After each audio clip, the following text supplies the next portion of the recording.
Começa agora o Meia Pantufa. Bom dia, boa tarde, boa noite, boa madrugada, pessoal! Todo mundo com os fones de ouvido porque tá começando o seu Meia Pantufa. Toda terça às 5 da tarde, exceto terça passada, no seu player favorito. Eu estou aqui, como sempre, de um lado com o meu amigo Lucas Abreu. Bom dia, tarde, noite, madrugada, Lucas. Olha, eu tô revirando as coisas. Comecei com você hoje, Lucas.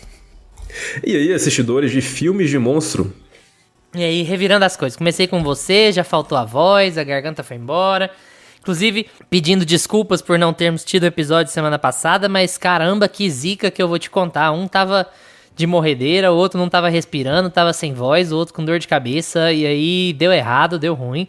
Parecia que o Godzilla tinha atacado a nossa pequena vila e a coisa tinha zicado, mas voltamos aí, com tosses, com falhas de voz, mas vai dar tudo certo. Hoje a gente entrega episódio, sem chance.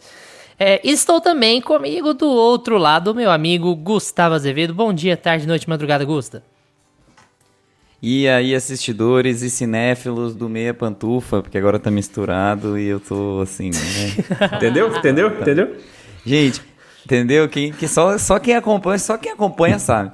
Gente, e assim, sobre esse negócio aí das enfermidades, eu acho que a gente vai ter que abrir um apoia-se, uma caixinha, pra comprar remédio para as pessoas desse podcast. Caixinha do Drogazil. E não para comprar para equipamento, né? Talvez a caixinha do remédio. Talvez uma parceria também com a Drogazil. Eu nesse momento estou tomando 4, só 4 eu tô tomando, pra ver se dá uma. Isso é um coquetel. Mas vambora, né? Gente, sem automedicação coquetel, aí, coisa horrorosa, médico. assim. É sobre. Nossa, Meia Pantufa também é consciência social. Meia Pantufa na campanha contra as superbactérias, alguma coisa assim. Bom, pessoal, semana passada não teve episódio por motivos de força maior que já foram definidos aqui, mas a gente já anunciou o tema e o tema do nosso episódio dessa semana vai ser Godzilla Minus One. Queria esclarecer que estamos gravando no domingo de manhã, porque quando esse episódio sair, quando você estiver ouvindo ele, este tópico, este apresentador só terá mente, voz e pensamentos para a Casa do Dragão por 2 meses, por 8 semanas. Então, anunciando que esse episódio está sendo gravado antes de o primeiro episódio de Casa do Dragão ir ao ar, porque será o próximo assunto, não será o próximo assunto dos próximos 8 episódios, mas o Império Romano do host do Meia Pantufa será a Casa do Dragão. Estamos na expectativa de sair um livro aí no final do mês, quem sabe um anúncio, alguma coisa aí. Vamos lá, otimismos. Depois de tanta doença, tanto remédio, vamos ter um pouco de otimismo, né? Mas o tema de hoje é um tema que, assim, pra quem tava na cinefilia, pra quem tá na cinefilia, a gente ficou muito na expectativa por muito tempo, que é o bendito do Godzilla Minus One, que passou, tipo assim, em um cinema por uma semana no país inteiro, lá em dezembro do ano passado, alguma coisa assim. O filme é japonês, o filme não é os Godzillas americanos, Godzilla versus Pé Grande, Godzilla versus Jason, não, nada disso. Godzilla raiz. O Godzilla japonês. Godzilla raiz, exatamente, o Godzilla tradicional, conservador, nacionalista, Godzilla que ataca só o Japão, inclusive. E ficou aquela coisa, né? Porque os críticos, todo mundo que a gente segue, gente que tem acesso a filme que a gente não tem, tava todo mundo, nossa, que filme, espetacular, maravilhoso, e ninguém tinha como assistir. Não caía do caminhão, não saía pra aluguel, não tinha na distribuidora. E aí, do nada, ele cai no streaming que todo mundo tem, né? Ou no streaming que todo mundo conhece, o bombril dos streamings que é a Netflix. E passa a fazer sucesso lá também, né? Na semana passada, que é quando esse episódio deveria ter saído, esse filme tava no top 3 de filmes assistidos da Netflix, foi primeiro por vários dias, e aliando uma coisa que ultimamente parece ser muito rara, né, que é a crítica gostar muito de um filme e o filme ser muito bem sucedido com o público em geral, especialmente na TV.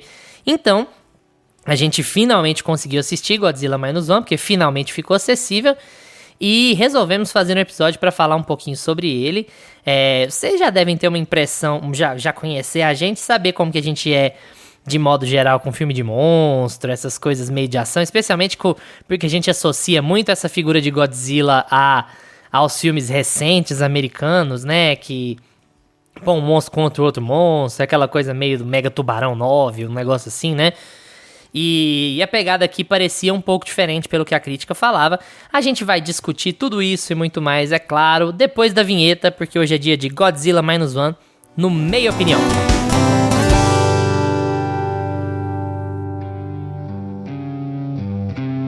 Meia Opinião.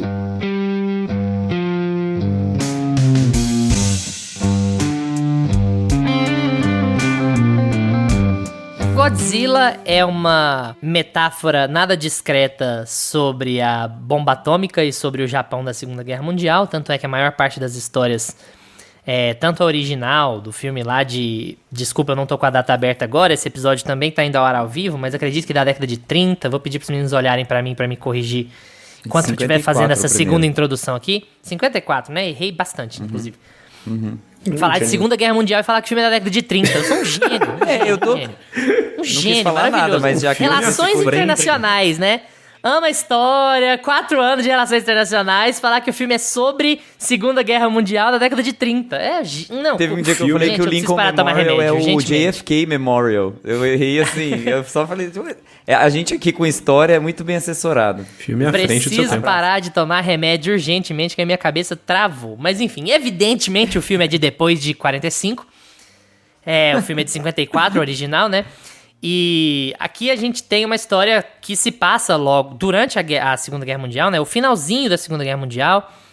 E um Japão absolutamente devastado, destruído pela guerra, que está tentando se reconstruir, se reestabelecer.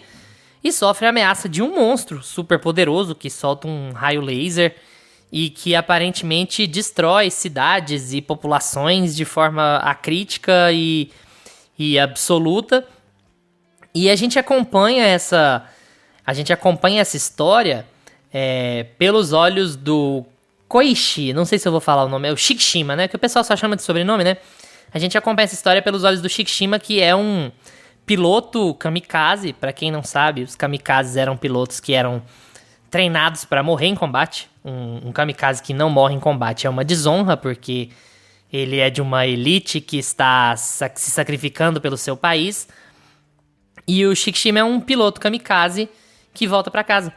Ele sente medo e ele inventa um defeito no avião dele e manda o avião dele pra uma ilha onde eles davam manutenção ao invés de ir pro ataque que estava planejado.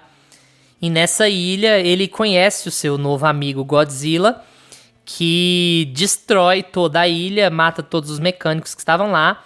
Ele sobrevive por sorte. Ele tem a oportunidade de atacar o Godzilla, mas ele trava na hora, ele não atira. Sobrevive por sorte, volta pra Tóquio e... Uma Tóquio destruída, descobre que os pais morreram. Ele é uma vergonha pros vizinhos em volta, porque ele é um kamikaze que não morreu. Ele tem esse peso de carregar essa questão da honra muito forte e de se sentir um fracasso, de sentir que não merece viver. Ao mesmo tempo que ele não tem outra saída que não tentar reconstruir a vida dele. Nesse período ele esbarra com uma mulher que pegou um menino pra criar, porque ficou com dó da criança, pegou uma menininha pra criar e ficou com dó da criança, e a mulher meio que junta lá com ele, né, entra na casa dele e eles vão vivendo juntos, assim, reconstruindo a vida juntos, sem casar, sem ter um relacionamento nem nada, meio que suporte emocional, né, vamos dizer assim. E eles passam a viver juntos, até que algum tempo depois o Godzilla volta a ser uma ameaça muito maior, muito mais perigoso, e ele tem coisas não resolvidas com Godzilla. Na verdade, coisas não resolvidas consigo mesmo, né? O Godzilla representando aqui uma coisa que é muito forte na psique dele, né? Do Shikishima, na interpretação dele da própria vida e dos próprios valores e tal. E aí o filme é uma mistura de... Como toda a lógica do Godzilla, ele é uma mistura de caçada ao monstro com essa análise psicológica de um Japão pós-guerra. Se a gente conhecesse algum historiador, a gente teria convidado pra vir aqui gravar com a gente, mas não... Tá difícil, viu, gente? Tá difícil. Teve jeito, inclusive, fica super recomendação. De novo, a gente sempre recomenda muito o RDM aqui, né? Mas fica a super recomendação do RDM, em particular pros episódios de Godzilla, porque o Thiago faz uma análise, é o tema favorito dele, ele faz uma análise muito, muito legal sobre Godzilla, Segunda Guerra, Bomba Atômica, Japão e afins, porque isso é uma coisa que é completamente conectada com o tema e que a americanização dos filmes acaba desfazendo para ir para um lado mais pesado da ação e do CG, né? E perde um pouco o subtexto do que isso representa para a cultura japonesa e do que isso representa em termos de vincular essa história do filme de ação, de usar o cinema, claro, como ferramenta de entretenimento, mas para dar subtexto social, para dar um contexto do que aquilo significa e do que aquilo implica para aquela população e para aquela situação em particular, né?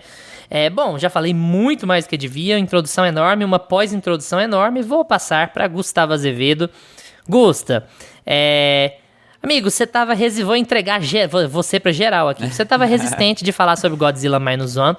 Eu quero que você diga pra gente por que você tava resistente de falar sobre Godzilla Minus One aqui no podcast, e quero que você diga se você saiu com uma impressão diferente do que você esperava do filme ou não. Foi bom você já perguntar isso, porque eu queria esclarecer, inclusive pra vocês, né? Porque a gente depois... Quando surgiu a pauta de Godzilla Minus One, surgiu justamente porque a gente precisava falar de um filme que todo mundo estava falando, todo mundo estava comentando, e ao mesmo tempo que fosse interessante para nós três. Como sempre, as nossas pautas são levantadas aqui, né? Tipo, para casar o que o público está falando com o que a gente tem para oferecer como crítica e tudo mais. E aí o Luiz... sugeriu, eu tava sem sugestão de pauta. O Luiz sugeriu Godzilla e o Lucas sugeriu All of Us Strangers. E aí, na balança, vocês imaginam o quanto pesou pra mim votar no All of Us Strangers, né? E aí eu falei assim, vamos fazer sobre Godzilla mesmo, porque Godzilla, acho que as pessoas vão ter mais acesso, todo mundo vai querer assistir, é um filme mais pop, né, mais divertido e tal.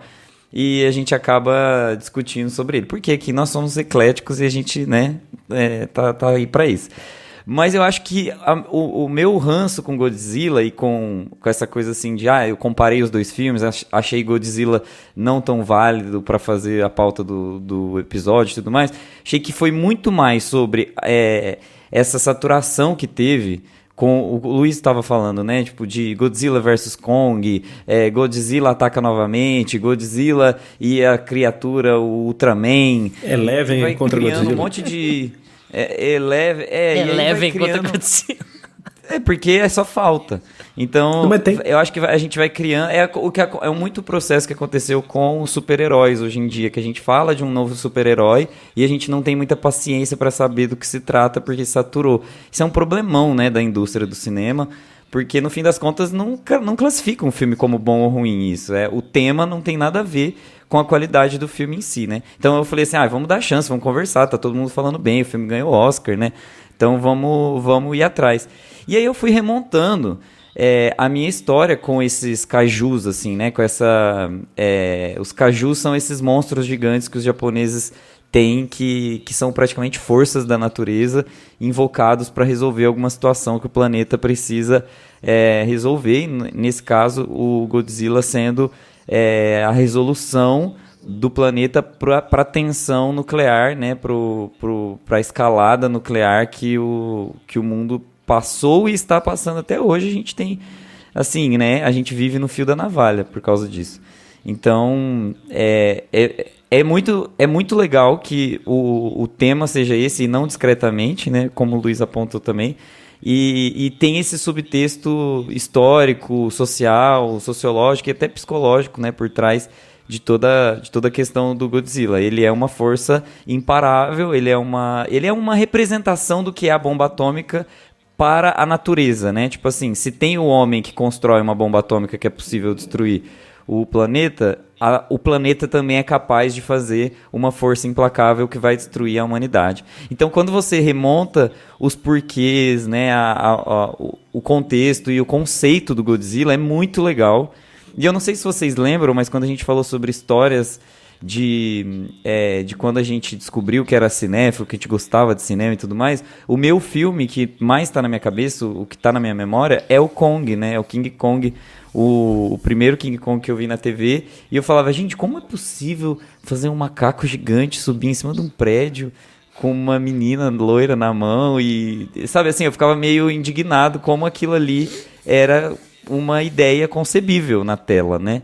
E é muito legal que essa exploração, assim, essa mega é uma megalomania, né? Tipo assim, de colocar o máximo da possibilidade na tela do cinema de uma forma extrema e com os maiores medos dos seres humanos, assim, expostos.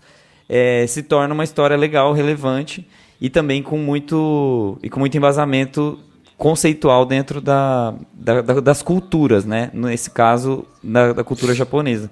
Então, assim, tudo isso para explicar que eu gosto das histórias de cajus, eu gosto de como elas são conceitualizadas, eu acho muito interessante, só que eu fiquei saturadíssimo dessas histórias nos últimos tempos. E aí veio, finalmente, um refresco, porque esse filme, ele recupera tudo que tem de bom nessa conceitualização dos cajus e dessas criaturas gigantes e do próprio Godzilla, que é um patrimônio tombado no Japão, praticamente, né? Então, eu gostei do filme, eu achei que o filme tem muitos pontos fortes, ele é um exemplo, eu falo bastante aqui, sobre o cinema ser uma coletividade, né? Ele não é uma ideia de uma pessoa só, executada por uma pessoa só, ele é uma arte de coletivos. E você vê muito esforço coletivo aqui nesse filme, você consegue entender que ele foi um filme que ele não tem um orçamento como os filmes de Hollywood têm para fazer acontecer, como o filme de 2014 de Godzilla, que tem um orçamento gigantesco e tem aquela... Eles nem mostram Godzilla direito, tem tanto dinheiro e não mostram. Mas tem toda essa questão de comparação também, assim, de efeitos especiais, de como eles conseguiram construir a tensão e mostrar o bicho com menos recursos, né? Então você vê que tem mais trabalho e mais dedicação do que esses novos filmes que tipo assim, a toque de caixa e faz, e o bicho grita, e a trilha aumenta, e destrói tudo, e põe CG em tudo. Então tem muito cuidado, tem muito trabalho de equipe aqui, você consegue ver onde estão os detalhes sendo executados. Gosto muito, assim, do produto final. Eu tenho algumas críticas, mas eu vou reservar elas mais pra frente pra gente conseguir desdobrar elas depois. Lucas, e aí? Cara, eu tava bem curioso pra assistir esse filme, porque tinha toda uma conversa, né, ao redor dele, até depois que ele ganhou o Oscar ali, né, de melhores efeitos visuais, e toda essa coisa desse filme ter um orçamento tão curto, né, tipo, eles gastaram 15 milhões de dólares para fazer o filme, e a conversa é de que ele tava entregando um Godzilla, um CGI, efeitos visuais, assim, muito melhores do que vários filmes de Hollywood aí, com seus orçamentos de 300 milhões que não estão nem conseguindo se pagar. E isso daí já foi me deixando meio curioso, assim, eu não sou tanto, assim, dos filmes de kaiju, dos filmes de monstro. Eu gosto de alguns e tal, mas acho que essa saturação também me deu uma cansada. Eu lembro que eu gostei muito, um que me chamou muita atenção e que eu gosto bastante até hoje, que eu tenho até vontade de rever, é o King Kong do Peter Jackson. Cara, eu adorei esse filme quando eu assisti, eu tava nem aí pra monstro, fui assistir ele por acaso, assim, e adorei esse filme. E gosto da primeira versão do Kong lá, depois eles começaram a criar esse universo de monstros compartilhado aí. Esse novo Kong, o primeiro ali, eu gosto também. Mas o filme do Godzilla, acho que o último lá, 2016, que eles tentaram começar uma nova franquia americana. 2014, né? Bryan Cranston. Bryan Cranston, que aparece 10 minutos, né? E tem também o Aaron Taylor-Johnson, a Elizabeth Olsen. Uhum. Cara, que filme triste, que filme... Assim, né? Filme cansado, hein? Eu acho ele aceitável, assim. Não, eu não tenho muita paciência com ele, não. Eu acho que ele tá lá, assim, eu não desfaço. Então não precisava estar lá, né? Não, sabe? Você lembra muito pouco, assim? Pra mim ele nem precisava. Porque, cara, nossa, aquele filme que você vai te dando um som, você fala, tá, cadê não mostra o monstro? Os dramas de todo mundo meio que... você não tá nem aí. Enfim, então eu fui tendo essa saturada aí, sempre que saía filme do Godzilla, eu não tava cagando, nem parei pra ver os próximos que tiveram, mas esse Minus One, né, por ser uma versão nova japonesa, né, ele é um prequel de Shin Godzilla, né, que é um filme japonês também de 2016, 2016, e ele é um prequel, e eles já tinham esse design aí que a gente vê em Godzilla Minus One, que é bem parecido, como o monstro é feito e tudo mais. Só que aqui eles focam, né? Eles voltam pra essa origem do Godzilla ali relacionado com a Segunda Guerra, né? E, cara, eu adorei o filme. A gente pode criticar algumas coisinhas aí mais pra frente, mas eu adorei o filme no geral, cara. Ele me surpreendeu bem, assim, porque eu fui assistindo, assim, curioso, né, pra ver o que eles tinham conseguido fazer, que tava todo mundo elogiando, né, além dos efeitos visuais e tudo mais. E, assim, cara, de cara, assim, né, já vamos passar por isso. Os efeitos visuais, pra mim, estão excelentes, assim, contando que eles tinham 15 milhões de dólares pra fazer esse filme inteiro aí, cara. Pra mim tá melhor que muita coisa que a gente vê em Hollywood aí. E o filme se sustenta quando o monstro aparece e tudo mais. Cara, não é aquela coisa muito realista, mas que você compra aquilo ali no universo do filme, sabe? Fica tudo muito bem incorporado ali.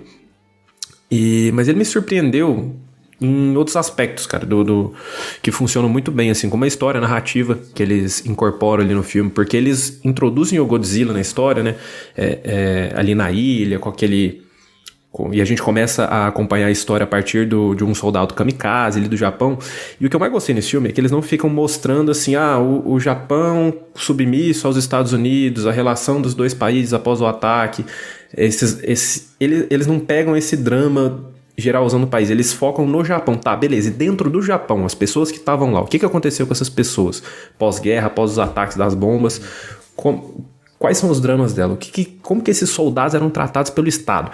Cara, eu gosto muito de como eles vão pra esse lado da história, sabe, não fica generalizando demais, o Japão que sofre após os ataques, e tá, beleza, e o Estado, ele cuidava dessa galera, como que era o papel deles em relação a tudo que aconteceu ali depois, em relação a como eles cuidavam desses caras que estavam sendo convocados para ir pra guerra. Cara, só o fato de você ter soldado kamikaze já é uma loucura, né? E a gente pega justamente esse soldado kamikaze aí pra acompanhar, que é um desertor, assim, né? E o Godzilla vai ser... E eu gosto de como eles vão incorporando essa narrativa no Godzilla, do Godzilla ser uma nova oportunidade deles, né? Aquelas pessoas todas derrotadas, cada um com seus dilemas ali, carregando aquele drama ali de não ter conseguido, né? O protagonista mesmo, que eu não lembro o nome dele, mas os nomes japoneses me pegam, gente. Shikishima. E todo o drama que ele vai carregando, a gente sente que ele carrega um peso assim com ele ao longo dos anos, né, de ele não ter conseguido fazer o que ele devia fazer e tudo mais, e como o Godzilla ele representa essa nova oportunidade, né, de beleza, agora nós conseguimos nos unir, todo mundo a gente vai conseguir dessa vez, a gente não vai ser derrotado e a gente vai fazer o que a gente devia ter feito e vencer dessa vez. E o filme vai criando todo esse clima sem ficar muito clichê. Pelo menos na minha opinião. Eu gosto de como eles vão criando isso, pegando os dramas de cada um ali. E não é aquele drama que tá jogado de tipo, a gente tem um filme de monstro aqui, mas a gente tem que ter os nossos protagonistas, a gente tem que ter as pessoas. O mocinho, a mocinha. Não é bem assim. Não, cara, funciona, porque é tudo muito incorporado, assim, como o Godzilla entra na história, a relação dele com a guerra, os dramas de cada personagem ali, é uma coisa que funciona, a relação deles quando eles vão ali pro barco e tudo mais. Então o filme ele funciona em todos esses aspectos assim, desse filme de monstro, filme de aventura, a discussão que ele quer trazer ali em relação a como o Estado lidou com o povo, né, do Japão ali no pós-guerra. E, cara, no geral, pra mim, o filme acerta muito bem nisso. Eu acho que a gente fala muito sobre isso aqui no podcast, sobre o clichê. O clichê é um clichê por um motivo. Ele virou um clichê por um motivo. É porque, em muitos aspectos, ele acerta, né? Se a familiaridade, ela é importante, especialmente quando a gente tá falando de filme de ação como esses, assim, né? Então, é aquela coisa, até onde você vai usar, se você vai usar de forma canalha ou não, ou se aquilo é uma parte integrante de um jeito de fazer filme. Eu falei muito sobre isso no nosso episódio de clichês de Hollywood. Eu acho que era... Desculpa, gente. Que tinha um comentário da Greta Gerwig, né? Que ela faz a cena do beijo na chuva no Adoráveis Mulheres. E aí ela fala assim, beleza, o beijo na chuva é um clichê, mas agora que chegou a minha vez de fazer, eu não vou fazer? Eu sempre gostei de ver, e agora que chegou a minha vez, agora que é errado, agora que eu não deveria, agora que é um problema... Foda-se, eu gosto, eu acho bonito, eu acho que é relevante, eu vou repetir. Isso em outra proporção que a gente tá falando de drama, né? Aqui no Minus One, a gente tem uma série de americanismos no filme de ação certos jeitos de filmar, aquela câmera que tá na grua e ela vem de baixo pra cima assim, que dá aquela cara de... que ela pega a cara de assustado do cientista olhando o monstro crescendo e tal. É uma coisa super clichê de Godzilla, clichê de filme americano de Hollywood. E você pega os caras... americano de Hollywood, ótimo. Mas assim, você pega os caras que produziram o filme, os caras dos efeitos especiais, os caras que estavam lá na celebração da academia, e eles vão falar das referências deles, dos filmes que eles adoram, e eles têm referências super palatáveis pra nós brasileiros, sabe? Em termos de como eles veem cinema americano. Você vê os caras falarem, eles estão falando de ET, eles estão falando de Jurassic Park, esses são os filmes que são referências dos caras. E eu acho que uma das coisas que é mais legal em Minus One aqui, a gente falando sobre o filme enquanto filme de ação, não sobre os subtextos dele, é que ele te dá essa nostalgia boa Spielbergiana, assim, sabe? Você tem uma sensação de filme do Spielberg quando você tá vendo aquilo. Uma coisa noventista, e eu acho que a falta da grana até ajuda nesse quesito. É uma relação muito emocional, né? Óbvio que quem é mais purista vai encher o saco por causa disso. Eu acho legal quando eu consigo perceber que o Godzilla é animatrônico. Os momentos que você percebe que ele é duro, que ele não é CG, que você tem alguma coisa de maquinário lá, que seja miniatura, que seja, mas tipo assim, que você tem uma coisa de maquinário, a dureza do movimento dele assim, isso me dá uma sensação boa. Eu falo, cara, que coisa mais nostálgica, que coisa mais Jurassic Park isso aqui, sabe?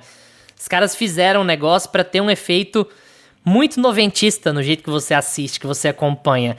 Ele é um filme moderno, ele é um filme que pareia com filmes que tem mais orçamento em termos de CGI, tudo isso que a gente tá conversando. Mas eu gosto também dessa sensação nostálgica que o filme traz, que é uma coisa muito Jurassic Park, assim. Eu lembrei do Spielberg o filme inteiro, assim. Só que ele cresce muito pra mim no contexto de uma visão japonesa do que é o monstro. Porque isso faz muita diferença. E isso não é só o subtexto da Segunda Guerra Mundial, mas assim, é como se atua, é como os personagens interagem uns com os outros. É uma certa crueza nas relações, especialmente do Shikishima com as mulheres ali da vida dele, que você nunca veria num filme americano daquele jeito, sabe? O jeito que ele trata as coisas que ele fala pra criança ou pra mulher e tal. O jeito que ele se sente, o tipo de pressão que ele sente, é o tipo de coisa que não traduz tão bem. Porque você tem diferenças culturais, você tem diferenças de percepção, você tem diferenças de como essas pessoas se veem dentro da guerra. Os Estados Unidos fazem uma versão... quando eles falam de Segunda Guerra, eles sempre vão falar de uma versão de que eles são os grandes vencedores da Segunda Guerra, de que eles foram os responsáveis e que isso, aquilo, não sei o que, acabamos com o nazismo e aquela coisa e tal. E quando você pega a coisa de um ponto de vista japonês, você não pode fazer uma coisa dessas, porque você tem o Império Japonês sendo uma das piores atrocidades que já aconteceu na Terra em termos de Estado, em termos de trato aos seus cidadãos, em termos de trato aos seus vizinhos, aos seus inimigos. A colonização do Império Japonês, a maldade do Império Japonês, ela é notória. Então o Japão tem que lidar com essa situação de ser bombardeado no que até hoje são os únicos ataques nucleares a civis do mundo, que é uma coisa que o próprio Thiago fala muito e a gente tem sempre que repetir, né? Os únicos ataques nucleares feitos a civis na história da humanidade foram feitos pelos Estados Unidos. Então, devagar com a Andor aí, mocinhos, heróis, calma aí, né? Então, assim, você tem que pegar o ponto de vista desse país que foi devastado por uma guerra, que foi devastado pelos Estados Unidos e depois passa a ter os Estados Unidos como aliado por uma pura estruturação de Guerra Fria. Que não dá pra ser aliado da União Soviética, então é aliado dos Estados Unidos, porque é o capitalismo e é porque é a região de influência. E olha, nós vamos ajudar o Japão a se reconstruir e não sei o quê. E aí tem... O filme fala muito sobre essa não interferência, os Estados Unidos não podem interferir, ninguém pode interferir, porque vai atrapalhar na Guerra Fria. Então o filme é muito sutil e muito... Sutil nem é a palavra, porque eles são muito diretos, mas assim, o filme é muito inteligente em falar... O filme é muito inteligente em falar, assim... Uma mensagem meio, é nós por nós, irmão. E o filme tem que navegar uma área muito complicada, porque você tá falando de cineastas, de produtores que têm muitas referências americanas, que são claros admiradores do cinema de ação americano. Isso tá latente no filme o tempo inteiro. Mas que ao mesmo tempo tem que lidar com essa situação de detonar o Império Japonês, porque o Império Japonês merece ser detonado. ao mesmo tempo de colocar as posições de honra e de glória e de vitória e de vingança, todas num contexto ali de devastação que seja palatável, sabe? O filme tem que detonar os kamikazes e tem que mostrar isso do ponto de vista de um cara que tem conflito sobre isso, porque assim, a desonra dele impede que ele tenha uma vida normal, que ele tenha uma vida plena, que ele consiga saborear a vida, porque... Só que ao mesmo tempo o filme tá dizendo o tempo inteiro que ele tá errado em se sentir desonrado, porque o que foi pedido dele por parte do Estado era um absurdo. Então assim, o filme navega muito bem nessas áreas de culpa e de vingança e desse lado internalizado do Shikishima. E eu acho que é isso que é muito legal. Porque não é uma análise psicológica, é um filme de ação, mas ele não trata o contexto psicológico do seu personagem, ele não trata o contexto social do seu personagem como uma parte do monstro. Não tem um build-up pra eu mostrar o monstro e a guerra, não sei o que. Aquilo é parte essencial do contexto. E eu acho que isso é abraçar muito bem o que o conceito do Godzilla significa, que é essa ideia da resposta nuclear, né? A resposta nuclear, ela não é ação, não é vingança, não é bomba. Ninguém bombardeou os Estados Unidos porque o Japão foi bombardeado. É assim, como que você vai lidar com esse desastre, com esse ataque e com essa catástrofe no meio de um país em reconstrução e de pessoas em reconstrução e de uma lógica em reconstrução. O cara tem que rever o que ele entende por honra, sabe? Ou seja, ele tem que rever toda a base de vida dele. Ele foi pro exército pensando uma coisa e depois que a guerra acabou, ele é obrigado a pensar outra coisa. Então, assim, o filme é muito inteligente quando ele é quieto também. E isso me admira muito em filmes de ação, porque geralmente as pessoas têm um pouco de dificuldade de fazer isso, né? Porque você vai no filme de Godzilla, você quer ver o quê? O Godzilla. Você quer ver o monstro e tal. E eu acho muito, muito bom. Acho que o filme é muito positivo, porque ele entrega muito bem nesses dois aspectos. Ele entrega muito bem quando ele é quieto, e ele entrega muito bem quando ele tem o monstro, quando ele tem a destruição, quando ele tem esse aspecto muito mais ação, Spielberg, Jurassic Park dele mesmo. Então, assim, eu gostei muito, eu achei a experiência muito, muito boa. Eu já imaginava que seria boa, assim, mas eu acho muito legal quando a gente vê quando a gente vê o texto do filme de ação parear as cenas de ação, especialmente num filme de orçamento mais baixo, né? Porque... E aí a gente entra naqueles clichês de sempre. Indiana Jones custou 300 milhões de dólares e não é tão bonito quanto esse filme, né? Aquela coisa assim que você...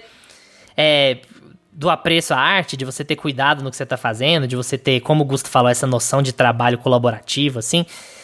Eu acho que é uma experiência muito legal, e eu acho legal também nesse aspecto, apesar de nós sermos profundos críticos da Netflix, que ele esteja na Netflix, porque é aquela coisa assim, é um filme ultra acessível, ultra palatável, não é porque tá em japonês que ele não é acessível, ele é um filme que é executado de maneira muito convencional pro público brasileiro, assim, porque é um filme americano um filme quase americano, de tão tradicional em como ele é filmado, em como ele conta a história. E ele traz esses aspectos a mais, assim, que você se envolve por todo esse... Se você tiver investido, você se envolve pela história como um todo, assim, é muito legal. Mesmo que, especialmente quando ele chega no terceiro ato, ele se invista de recursos meio óbvios demais, assim, pra encerrar a sua história, sabe? Meio óbvios e meio absurdos demais pra encerrar a história. Mas ainda assim é aquela coisa do... tudo bem, o clichê não vai estragar o filme. O clichê é um clichê por um motivo.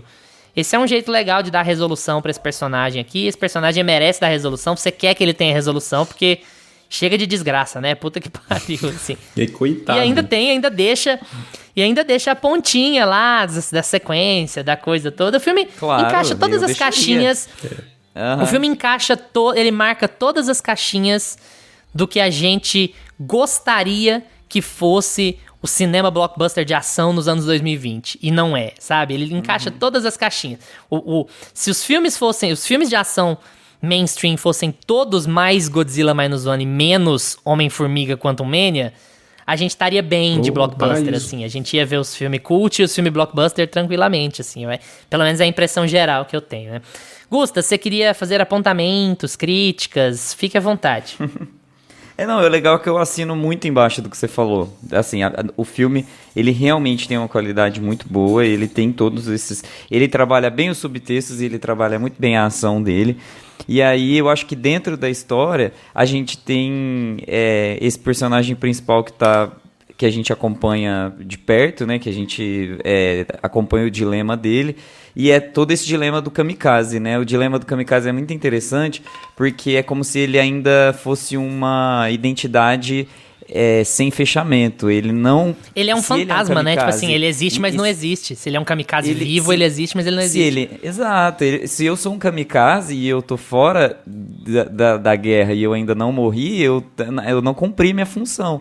Então tem toda essa construção de que eu preciso finalizar o que eu comecei, eu preciso terminar de alguma forma o meu legado, né, minha missão aqui na Terra. E aí ele transforma um pouco, aquela ressignificação de honra que você comentou, ele ressignifica para o contexto do Godzilla. E aí eu vou entrar em algumas críticas aqui, que eu acho que, por exemplo, ele tem todo esse dilema dele, ele é muito autoconsciente em como... É a primeira vez que as pessoas estão vendo Godzilla ali, né? Pelo que eu entendi. O Godzilla não é tão conhecido, né? Assim, ele não é aquela... Eu entendi. Ele é um assim artista no de filme, nicho, né? assim. Ele é um artista do interior ainda. Ele ainda não foi pra ele ainda tá cidade grande. atacando as É ilhotas. só o pessoal ali da né? região. Assim, Ele é indie, ele tá tocando ali no tá atacando grunge, sabe? pequenas Seattle. ilhas e tudo mais. Já existia uma conversa, que né? eu acho? Uma lenda. Exato. E aí ele começa a aparecer pra esse personagem principal ali, nas regiões onde ele tá e tal. E aí eu sinto que tem uma relação muito estreita de orçamento com o roteiro aqui, que eu consigo pegar na mão, assim. Porque eles conseguem... como eles não têm o orçamento muito alto para mostrar todo o tempo o Godzilla e fazer um filme de ação mais robusto, né, assim, mais focado no monstro, eles acabam puxando o roteiro para algumas técnicas de esconder o Godzilla dentro da própria história. E aí que me pega às vezes, assim, eu ficava assim, gente, mas eles deram a solução de colocar o Godzilla para atacar a ilha, só que o Godzilla vem na ilha, ataca, pisa, põe o pezinho e volta. É tipo quando você tá na praia e você não quer entrar no mar, mas você quer um refresco, você só molha a beiradinha do pé, só que o Godzilla é o contrário. Ele tá molhado e ele quer secar o pé, ele só dá uma secadinha no pé na beiradinha da ilha, mata umas 1.500 pessoas e volta. Então, eu senti que eles usaram muito desse recurso de vai e vem do Godzilla, sabe? Ele nunca entra no continente, né? Apesar de Japão ser uma mistureba lá de ilha, mas ele nunca entra de fato e tem um momento que eles até... Ele nunca entra no continente porque o Japão não é um continente. O Japão, exatamente. Atrapalha um pouco. Mas eles tem um momento, inclusive, que eles verbalizam. Esse filme é bem verbalizado, ele é bem explicadinho, assim. E tem um momento que eles falam: ele não pode chegar em Tóquio. Aí na minha cabeça, na hora, eu falei assim: é claro que ele não vai chegar em Tóquio. Vocês não têm dinheiro pra poder fazer Tóquio ser destruída. Ele não vai chegar em Tóquio. Aí eles voltam pro mar. E aí, assim, passa meia hora de filme e eles estão considerando que o Godzilla vai fazer um novo ataque. Aí eles estão se preparando pro Godzilla atacar novamente. Então eles vão puxando o roteiro para que o Godzilla nunca ataque as ilhas, nunca vá direito pra terra para poder segurar ele no mar, né? Então a gente tem muito mais um filme de aventura, às vezes, assim, eu considero, porque você falou muito sobre filme de ação, e eu acho que esse filme tem muito mais aquele contexto de aventura, eu de também. Uma equipe que vai desbravar o mar, e aí eles vão... E os colegas aos ficam amigos lá no poucos, barco e tal. Isso, e é muito divertido, porque eu acho tem a parte do meio mais legal do que a última do filme, inclusive, assim. essa coisa dos amigos que se juntam, aquela coisa de cada um tem sua personalidade, meio One Piece, meio... como é que é? Conte Comigo, né? Aquela coisa meio aventuresca, assim. É legal porque tira aquela... Os filmes americanos de Godzilla são muito sisudos. Bryan Cranston chorando nos primeiros 5, 10 minutos lá. E aí sabe, é muito tenso, né? Aquela coisa muito desesperadora mesmo. E aqui eles trazem uma leveza muito legal, muito tranquila, só que ao mesmo tempo tem esses repuxos, assim, do roteiro que vão sendo perceptíveis na estrutura, mas ao mesmo tempo... porque o filme tem aquela pegada de, tipo assim, life goes on, né? A vida continua. Isso. Então, assim, você vai ter tristeza, tragédia, mas você vai ter coisa boa, uma graça também, né? Só que não, porque se o Godzilla pisou e matou um monte de gente, eu acho que a situação não seria daquele jeito. Eles meio que dão uma puxada pra trás no roteiro pra estabelecer uma normalidade, pra poder a história caminhar e depois aparece de novo o Godzilla. Aí eles puxam de novo a normalidade. Cara, o Godzilla soltou fogo na cidade inteira. Era pra estar todo mundo desesperado, assim. Aí tá todo mundo normal de novo, sabe? Só esperando ele atacar. Então, tem algumas coisinhas assim que é mais de estrutura e que no fim das contas, se você for analisar o todo, não vai afetar a experiência, porque são aqueles momentos de suspensão de descrença, né? Que às vezes são mais fortes, às vezes são mais fracas. Então, no meu caso, eu senti que foram um pouquinho mais fracas dentro desse filme, dentro desse contexto. E aí, já salvando um pouco a minha crítica, eu acho que nos poucos momentos que eles evidenciam a destruição e evidenciam o Godzilla, assim, quando eles investem o orçamento na ação, é muito legal, é muito bem produzida. Essa cena em específico que eu falei que ele destrói a cidade inteira, que é bem no primeiro ato, finalzinho do primeiro ato, se eu não me engano, é muito bem feita. O design de produção é muito bem... Você vê que é restrito, você vê que eles estão fazendo assim numa locação pequena, que eles não estão assim expandindo muito o universo. Até a cena que ele é empurrado para trás do prédio e a menina o vento leva ela assim... você vê que ela é pequena, ela é meio de estúdio, mas ao mesmo tempo cria um impacto porque como eles são cuidadosos com o design de produção, é uma coisa limpa, o rosto dele sempre brilhandinho, assim, sabe, plástico, bonito, acessível, assim, sabe, eu acho uma coisa muito, muito bonita mesmo, como eles criam o universo e deixam tudo, parece que foi alguém lá com um pincelzinho, assim, limpou a poeirinha onde que era pra limpar, sabe, aquela coisa bem fetichista, assim, da estética, eu acho que eles têm muito esse cuidado aqui nesse filme, e aí esses momentos do roteiro, quando eu via todo esse cuidado estético e essa robustez assim na direção de arte, parece que ia embora, porque eu ficava feliz que eu tava vendo uma coisa bem feita. Eu falava, tipo, quem nunca, né, fez um roteiro... Quem nunca fez um roteiro mais fraquinho ali na conexão pra poder... contar uma história legal, porque no fim das contas é sobre isso, é um clichê, é uma bobeirinha, mas no final das contas entrega tanto entretenimento, é tão legal assistir aquilo que compensa. Talvez com um pouco de reescrita, com um pouco de reestruturação, assim, é foda ficar reescrevendo o trabalho dos outros, mas assim, em termos de como conceber um grande finale, talvez, né? Talvez com um pouco de reescrita, o ataque à Ginza funcionasse um pouco melhor como ato final do filme do que como fechamento do segundo, sabe? Falo de um pouco de reescrita porque, assim, isso afetaria muito a personagem da Noriko, né? Porque a virada do segundo pro terceiro ato é o que acontece com a personagem da Noriko, e aí teria que acontecer na cidade, tem toda a coisa. Então, assim, demandaria um pouco de reescrita. Mas eu acho que o impacto... ele é um filme de ação. Então, assim... por ser um filme de ação, ele também não pode abrir mão da urgência. Mesmo que a gente fale sobre aspecto psicológico e tal, não sei o que é muito bom no filme, ele não pode abrir mão da urgência. Eu acho que o senso de urgência do Godzilla atacando a cidade é maior do que do Godzilla se encaminhando pra Tóquio no meio do mar. Então, assim, talvez com um pouco de reescrita, eles pararem o Godzilla dentro da cidade fosse mais impactante, mais relevante pro contexto de clímax do que eles pararem onde eles vão. Porque eu concordo com o Gusta, quando você tá assistindo, você tem um pouco essa sensação de voltamos por conta de grana. Tipo assim, eles já tinham atacado o Godzilla no mar. Então, em termos de espectador, a coisa fica meio redundante, sabe? Visualmente redundante, porque já atacaram no mar. Aí ele já progrediu pra cidade. Ao invés de ele ir pra uma cidade maior ou de ele ir pra um outro cenário, ele tá no mar de novo. Então, assim, dá uma sensação de puxar um pouco pra trás na hora do clímax do seu filme.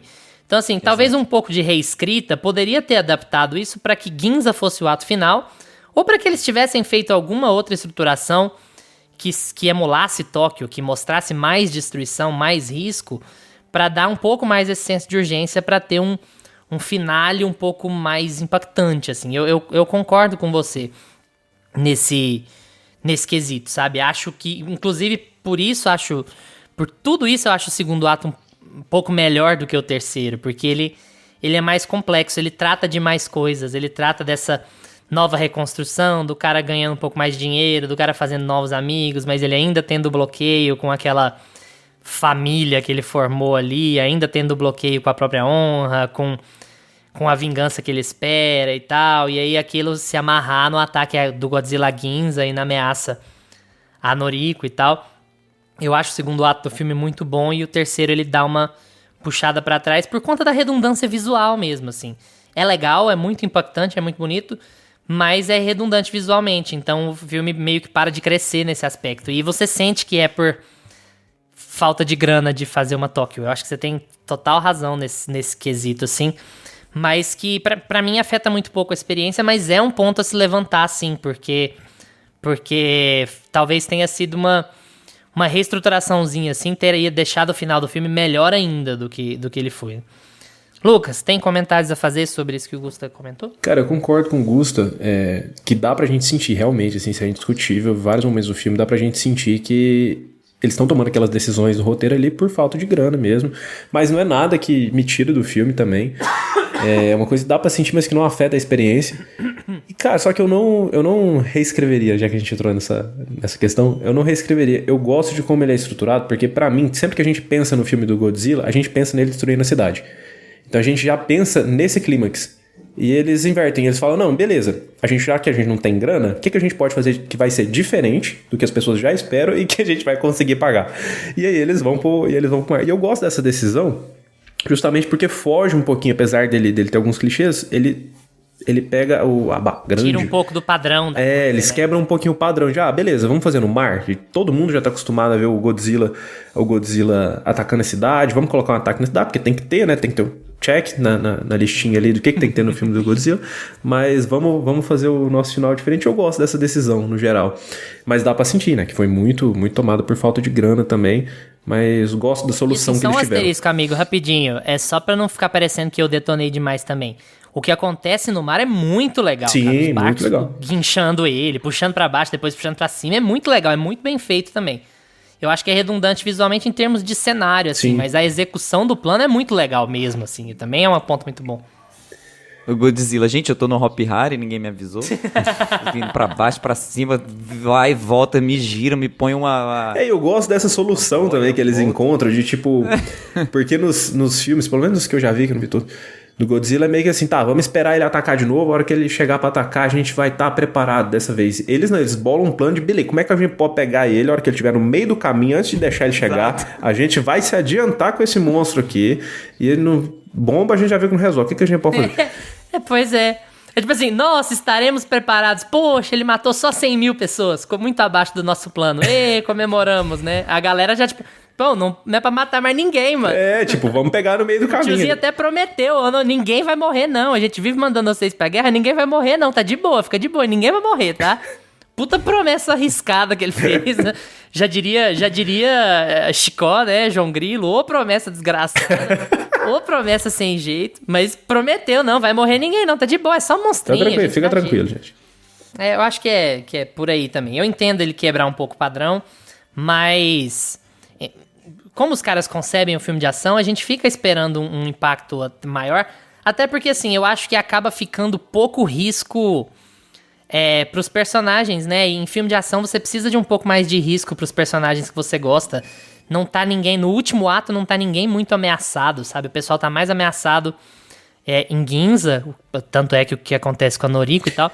E até o plotzinho ali é meio óbvio, né? Ato. Então tá todo mundo meio longe, tá todo mundo, tipo assim, muito distante do Godzilla. Parece que ele não tá mirando em ninguém, assim. E aí, nesse ponto, o filme cai dentro de um clichê, assim, que você já sabe que ele não vai machucar ninguém mesmo, sabe? Eu acho que a partir do ponto que o cara promete que ninguém vai morrer, você já meio que sabe que ninguém vai morrer mesmo, assim, né? Porque o filme tá indo pra outro lado. Então isso já... Eu entendo o ponto, porque o filme tá falando de outras coisas, né? Naquele conceito, o filme está falando de... Nós somos diferentes do Império Japonês, nós somos a própria população e é nós contra os outros, a gente vai se defender, a gente vai se proteger, então a gente vai cuidar de si, nós vamos cuidar de nós mesmos. O filme tá querendo te dizer isso quando ele diz a mensagem. Então seria um pouco contraditório ele sacrificar um monte de gente lá pra causar o senso de urgência, né? Seria realmente... Mas ainda assim, eu acho que quando você tá lidando com um filme de monstro, o senso de urgência é importante, sabe? E aí eu acho a ação do último ato um pouco distante por ela ser no mar, assim. Ninguém tá muito sob risco, né? O único risco é quando ele vai cuspir o trem lá, mas aí quando ele vai cuspir o trem lá, você já sabe que ele não vai cuspir, que não vai dar tempo, que o Shikishima vai chegar e tal. Que porque aí você já entra dentro inclusive de um padrão, atacar a boca entra do dentro monstro é ótimo, uma coisa... você já entra num padrão. Inclusive atacar a boca do monstro pra ele morrer é uma coisa muito... Contei o final do filme. É o que se faz, Não, né? mas Também, se você vê um monstro, fica faz, aí né? o alerta. Abriu a boca, é O lá. bicho tem uma puta de uma Exatamente. casca. A boca tá cheia lá da coisa da salia, gengiva, que não Mucosa. escova os tártaros, as coisas. É lá Nossa, que tem deve que ser um atacar bafo. mesmo, meu amigo. Não tem... Nossa, realmente. Deve vir um Bafo enxofre. nada, o bicho cospe Listerine. Se ele cospe Listerine, ele vai ter Listerine. bafo. Pelo amor de Deus. Ah, tá louco. Listerine tóxico. Radiação. Listerine tóxico. É porque é com álcool. Esse Listerine é o complicado. É. Gusta, Godzilla Minus One ficou de recomendação? É melhor do que todos nós... Não vou te perguntar isso não, tá? Mas assim... Não faz isso Deixa de comigo. resumir aí. Ficou melhor do que você esperava. Fica aí de baita recomendação. E aí, tá empolgado pra Casa do Dragão? Casa do Godzilla? Já pegando o link. Fala o que você né? quiser aí Eu- pra gente encerrar nosso episódio. Quando as pessoas estiverem ouvindo esse episódio, eu já assisti o primeiro episódio de Casa do Dragão, então eu sou uma pessoa 100% mais feliz. Mas assim, com Godzilla, se vocês têm, por acaso, esse tipo de preconceito saturado, assim, né, de não assistir filme de monstro, porque já tá over, já tá muito cheia de história desse tipo... dá uma chance igual a gente deu aqui pra Godzilla Minus One, principalmente eu, né, que tava meio chateado assim de ter que ver e tal. Eu falei assim, mais um. E realmente, gente, ele retoma tudo que é de bom, tudo que tem de bom nos filmes clássicos de cajus. E... Caju? Caju, não é de caju, De caju? tipo caju de comer, Da castanha, não, não, da fruta. coisa de- Da castanha de caju, é Kaiju, isso. Os monstrão lá, japonês, clássico. E tem muitas histórias boas sendo feitas hoje também sobre isso, assim. Eu fui depois ver que tem um anime que é meio baseado nisso também, né? Aquele Attack on Titan, Attack Attack tem on um the pouco Titan. dessa coisa das pessoas... que tem a coisa das pessoas gigantes lá atacando as vilas, e tem um pouco dessa pegada, assim, dos gigantão também, que tem muita gente falando bem. Ele já é antigo, né? Já não é tão novo assim, mas é contemporâneo, assim, é uma coisa mais atual. E aí, assim, tem algumas coisas sendo produzidas nesse sentido que revelam, assim, as motivações reais do porquê essas histórias foram feitas, e não só, né, fazer grana com um bichão grande atacando um ao outro no cinema. E esse aqui retoma tudo isso que tem de bom pra ver em filme de caju. Então eu gosto muito, recomendo. Pra quem gosta desse tipo de história, vai, assim, tranquilamente. Filminho gostoso pra assistir no domingo, assim, à tarde. Nossa, perfeito. Mas agora que você falou de caju, eu só penso em filme de caju. Nossa, eu também, Penso em cara. coisa de plantação, Não sai aqueles da minha documentário. Muito obrigado, viu? Lucas, e aí, mesmo coisa? Propaganda da Natura, né? De creme da Natura. Chega preconceito com os filmes de monstro. Cara, também fica a recomendação aí, é um ótimo filme pra assistir. O Gusta deu a recomendação perfeita. É um filminho ideal pra você assistir ali no domingo, tal. Dá pra ver com a família e tudo. E, cara, pra mim ele funciona em tudo que ele se propõe. Ele vai... Se você já gosta de filme de monstro, se você gosta de filme de aventura, se você quer ver uma boa história, se você quer ver um bom entretenimento, ele vai funcionar super bem. Vai ter alguns clichês ali que a gente já conhece nesse tipo de filme, mas ele tem sua originalidade ali também.